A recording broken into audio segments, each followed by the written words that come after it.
This is the meeting of Mr. Charisma, which, for whatever you think about Donald Trump, he is Mr. Charisma with Mr. Logic, Mr. Legal. And so it's a meet. It's like Mars and Venus, right?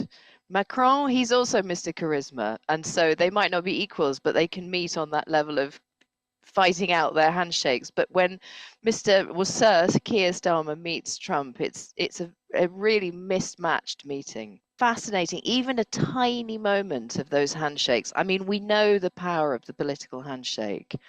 And what was so fascinating to watch was that Trump is now in his statesmanlike era.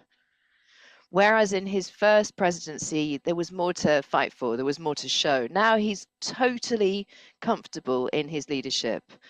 Whereas Sir Keir, as he arrived, it felt like he was a new boy in his new uniform at school on the first day, in the sense that he was so stiff and held in that moment. And you could see him kind of pulling his sleeves down. And then there was a moment where he slightly touched his tummy, and it was a kind of self-soothing, you're going to be all right. And I can't blame him, if I'm totally honest, because the pressure of this political, historical moment on him is huge, even if the special relationship is not what it was. But you could see the pressure of that in how held his body language was. And then next to him, Trump is the silverback. Totally relaxed, totally grounded, on his home turf. And the difference, it couldn't be starker. The comparison with the Macron-Trump moment, where there was the thigh slapping and the kind of the speaking over each other and how they handled that moment, was stark. Because the thing about Macron is he's also charismatic, and Trump knows that. But what Trump does, which outplays every other political operator, is he's a broadcaster. And so he doesn't just engage in the press conference, in the dialogue.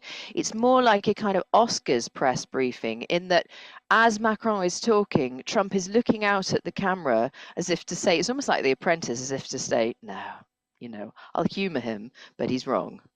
And that relationship with the camera is different to what most politicians do, because most politicians are in logic and statespersonship and negotiation, but Trump is in charisma and playing to the camera. And to be honest, that's why he's winning. You can see in the dynamic as Trump answers the question about Ukraine, and Keir Starmer literally looks up at him like the schoolboy looking up at the teacher, that the playing field, the level of power for Sir Keir is almost zero, and he knows it.